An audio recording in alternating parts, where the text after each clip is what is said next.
Hi, everybody. It's Miss Amy, and I have not been on here for a few days, um, but I'm back. Woohoo! And today I would like to share another little golden book with you.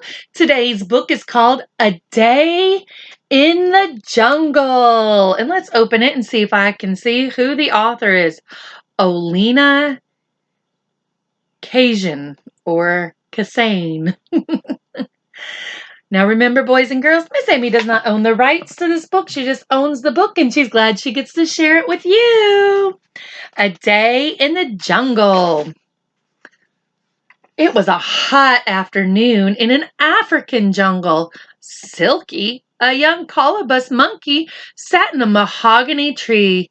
He was thinking about exploring the jungle on his own.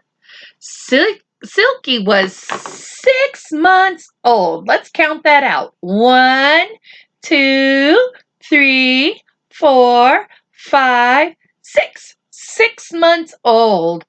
Quite old enough to have an adventure. Ooh, those monkeys, they must age quickly because a 6-month-old can't even walk here now if they're humans.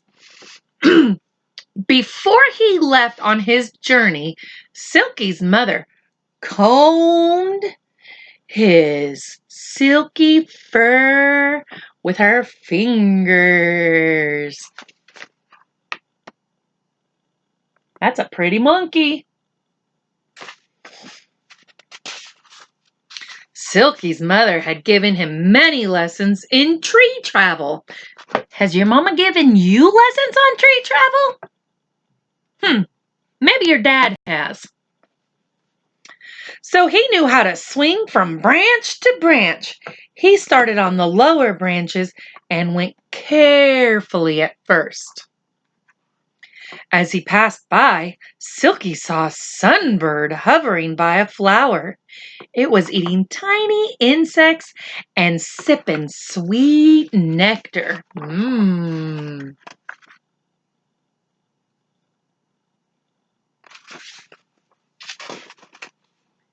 Farther on, Silky was about to jump down onto the ground. But he saw something that made him stay where he was.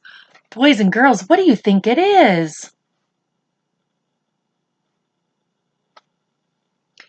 It was a royal python, a snake that kills other animals by coiling around them and squeezing. Silky thought that he didn't want that kind of hug. Miss Amy doesn't want that kind of hug either. No snake squeezes for me. No, thank you. I think I'll pass. Silky nearly lost his balance when the snake slithered up the tree after him.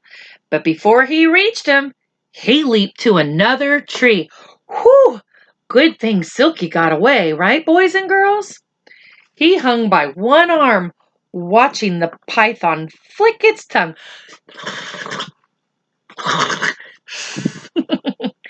in and out of his mouth. Okay, I went, but I guess I was going. Miss Amy doesn't have a snake tongue. I can't do it like that python did, can I? Miss Amy looked silly, but I bet you that snake was quite scary for Silky. Silky left the snake behind. Whew, goodness gracious, good thing. And settled in a tree with sweet fruit and juicy leaves. He was hungry, and these were his favorite foods. When he picked a nice ripe ackee, new word, Ackee, he discovered that a long-legged insect had gotten there first. Ew, that's nasty. Yucky, yucky. After lunch, Silky climbed down from the tree to look at the pond. A bird called a lily trotter trotted against the pond on a path made of big water lily leaves. We see that a lot near Louisiana. You can see it here in Texas, too. I'm sure you could see it in a lot of places, but my first memory is seeing it here in Texas. I've probably seen it before, but I was so young I don't remember. The pond led into a river, and Silky saw something large and frightening swimming across it. Ooh, what do you think it is, boys and girls? He's in a pond, and something large and frightening is swimming towards him. Let's see. It was a leopard. That's not what I was thinking it was going to be. Is that what you thought it was going to be? Miss Amy thought it was going to be an alligator or a crocodile. Silky knew that leopards are fast moving and can even climb trees quickly. Uh-oh. Silky better go, go, go. And he knew that leopards like to eat monkeys. Silky was terrified. Ooh. Until he realized that the leopard could not smell him because the wind was blowing Silky's scent away.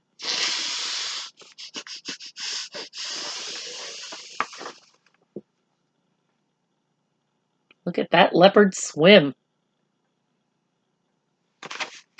And you see Silky's right there.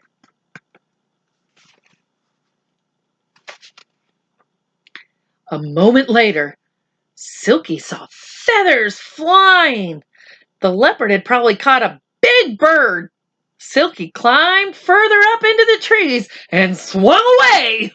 That's really smart, Silky. Later, Silky saw a family of huge gorillas coming toward him.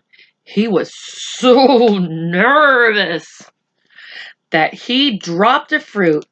It crashed through the branches and startled the biggest gorilla.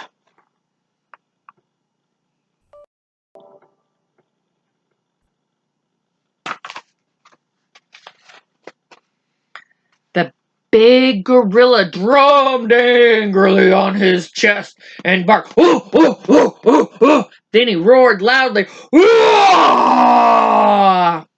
Roared loudly at Silky. Poor Silky. Was he going to be eaten after all? No, he wasn't. Gorillas eat fruit and vegetables, not monkeys.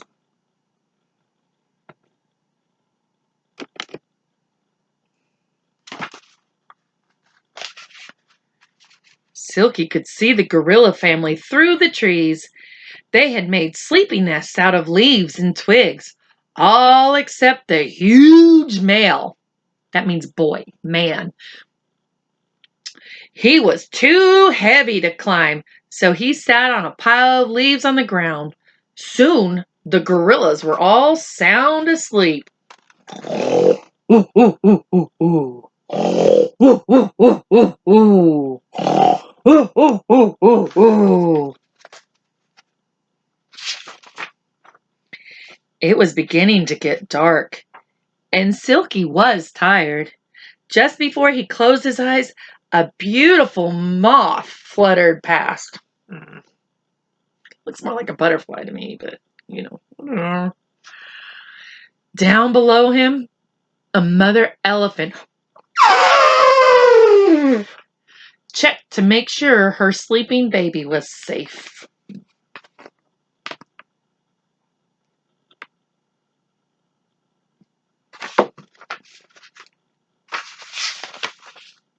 When Silky woke in the morning, the gorillas and the elephants were gone.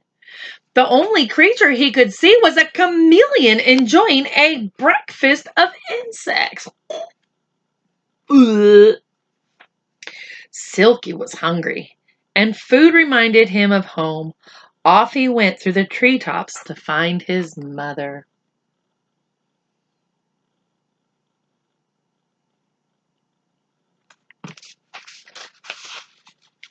His mother was happy that Silky had enjoyed his first jungle adventure all on his own.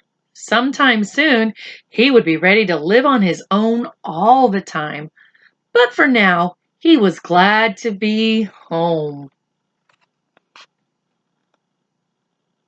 they do look happy, don't they, boys and girls? The end. Thank you so much, boys and girls, for enjoying a day in the jungle with me and learning about Silky's adventure. I hope you get to have lots of adventures this summer and get to see many animals at the zoo, or here in my backyard, we've been seeing lots of birds, squirrels, and even a bunny rabbit. So I hope you get to have lots of adventures and see lots of animals. Thank you so much, boys and girls, for enjoying this book with me. And if you're watching this before bedtime, good night and sleep tight.